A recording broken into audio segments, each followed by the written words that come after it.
BJ Mafia, what's poppin'? So Luka Doncic last night versus the New York Knicks just gave us one of the greatest regular season performances that we've seen in NBA history, with a 60, 21, and 10 performance over the New York Knicks in an overtime victory that Dallas got at home. Luka was also 21 of 31 from the field, 16 of 22 from the free throw line, and was a +7 when on the court.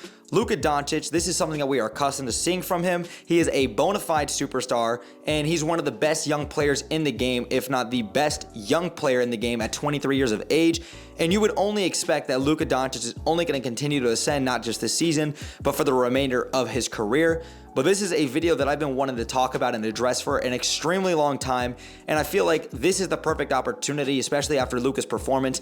People are putting him into the top 3. People are calling him the best player in basketball. And as you can see from the title of this video, I do not believe Luka Doncic will ever win a ring with the Dallas Mavericks. Now let's actually talk about this. Now, I already addressed Luka's performance last night versus the New York Knicks. Let's actually talk about what Luka Doncic has done this season, where he sits statistically speaking, and where he's kind of got the Dallas Mavericks as of right now. So the Dallas Mavericks currently sit at 19 and 16. They're the number 6 seed in the Western Conference.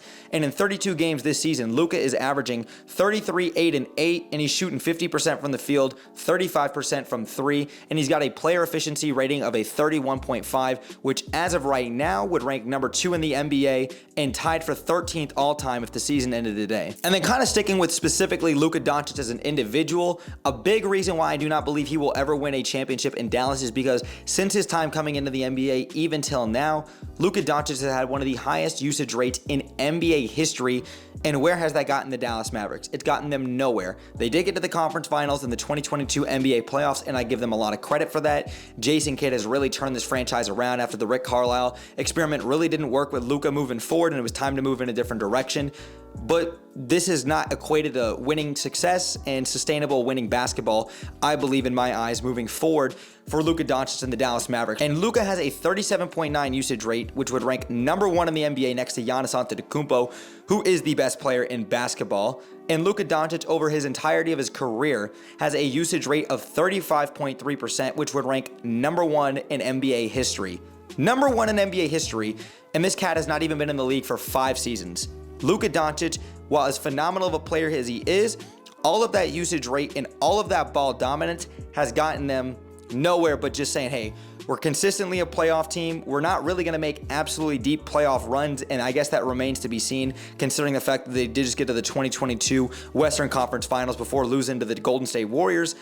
But I do not believe that is a level of sustainable success come postseason time, even though we've seen Luka Doncic put this team and put, the Dallas Mavericks on his back on a multitude of occasions, even in the postseason. Because speaking of the postseason, Luka Doncic last year averaged 32, 9, and 9, shooting 45% from the field, 34% from 3, and had a PER of 28.6. And we absolutely saw the Dallas Mavericks run the Phoenix Suns right out of their own building in Game 7 of the Western Conference semifinals before advancing to the conference finals.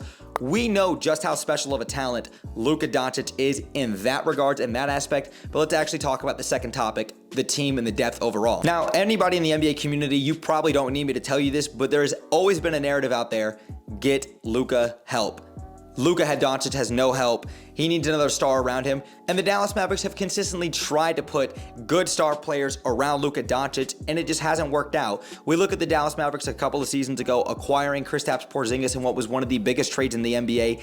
That season, that experiment with Kristaps Porzingis and Luka Doncic did not work out. The Dallas Mavericks then made another big acquisition by trading away Kristaps Porzingis. They got great solid role players with guys like Davis Bertans, Spencer Dinwiddie, and the list goes on. But then also they went and got Christian Wood this offseason, and they have a lot of depth there. Christian Wood having a very solid season, coming over from the Houston Rockets, now in Dallas. And the narrative that Luka Doncic has never had help, or that the Dallas Mavericks don't try to put help around him, is absolutely false. And yes, I agree, none of these guys are bona fide superstars next to Luka Doncic, but I'm not trying to hear that Luka Doncic has never had help. Like, when you look at their depth as a whole, this is a very, very deep team. You're talking about Luka Doncic, one of the top 5 to 6 players in the game of basketball, Tim Hardaway Jr., Spencer Dinwiddie, Dorian Finney-Smith, a great 3-and-D guy, Christian Wood, Kemba Walker, who is honestly in his 10th or 11th season, but is not the same player. But you've got Kemba, you've got Reggie Bullock, another great 3-and-D guy. Josh Green, Davis Bertans is out with a hamstring injury, but we know he's an absolute sniper.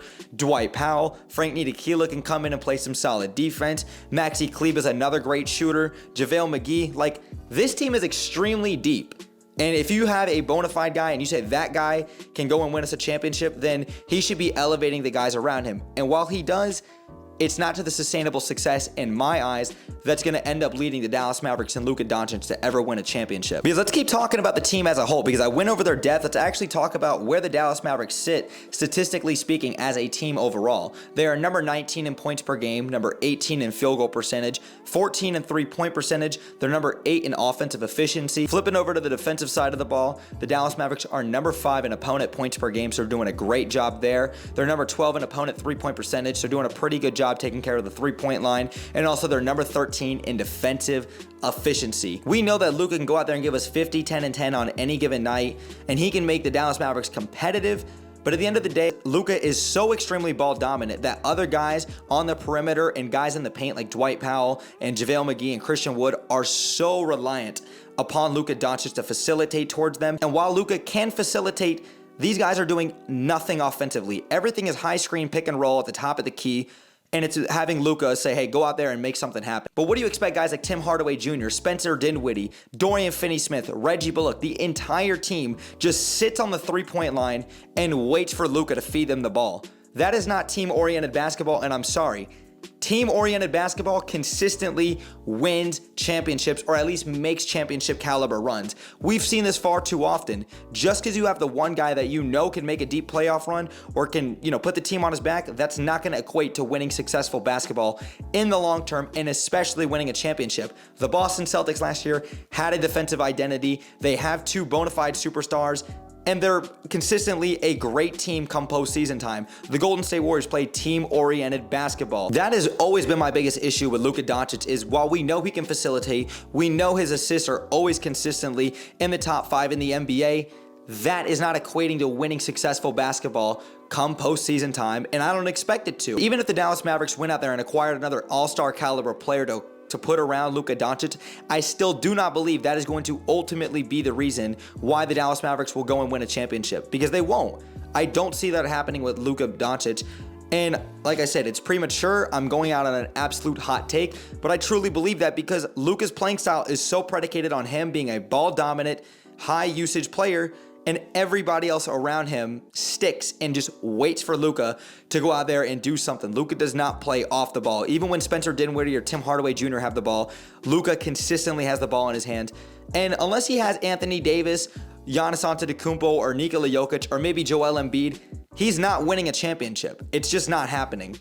So that's just my 2 cents on it. Also, I forgot to mention, last night's game was a prime example of exactly what I'm talking about when I'm talking about team-oriented basketball. The Dallas Mavericks are never going to be a consistent championship caliber team in the Western Conference with Luka Doncic and his playing style because, like I said, his usage rate. But last night versus the New York Knicks, no Jalen Brunson. RJ Barrett leaves the game within 2 minutes. Julius Randle gets into foul trouble. Quentin Grimes has the game of his career, and they were down 9 points with 26 seconds left. It took Luka Doncic to intentionally miss a free throw, get the tip in, to tie the game, send it to overtime, and then put the team on his back. It took all of that to beat a depleted New York Knicks team, and even a healthy New York Knicks team is average. They're an average team at best. That's all that they are. This is a relatively fully healthy Dallas Mavericks team, relatively healthy, and this is a prime example of exactly why Luka's never going to win a ring in Dallas. And the last thing I want to say with this video is there's plenty of teams I would still take in the Western Conference when we're assuming health that I would take over the Dallas Mavericks in a 7-game series come postseason time. The Warriors, the Clippers, the Nuggets, debatably the Pelicans, the Suns, and Memphis. I would probably take Dallas to go out there and beat Memphis. I'm not sure if they beat Phoenix again. I doubt that they beat the Pelicans. There's plenty of great teams out there, and the fun thing about this is they're all team-oriented teams. But NBA fans and Mavericks fans, I want to hear your thoughts in the comments down below. I understand that this is going to be an absolutely scorching hot take. I'm sure that a majority of you guys will not agree with me, but that is fine. This is just my 2 cents on it, and I do not ever expect Luka to ever go and win a ring with the Dallas Mavericks. He's still a bona fide superstar. He's still a borderline top 5 player in the game, and he's going to be one of the all-time greats when it's all said and done. I just don't see it happening in Dallas, him getting that ring. But if you guys enjoyed today's video, man, make sure you guys drop me a thumbs up. It takes 1 second and it helps me on the channel out tremendously. And make sure you guys hit that subscribe bell to stay tuned for more Jaguars and NBA content that I do here on YouTube. And make sure you guys go follow me on my socials, especially on Twitter. I'm very active and I'm on there every single day. The link tree will be in the description down below. But thanks again for sticking around throughout the whole video. Brett James, aka BJ. I'm out, y'all. Peace.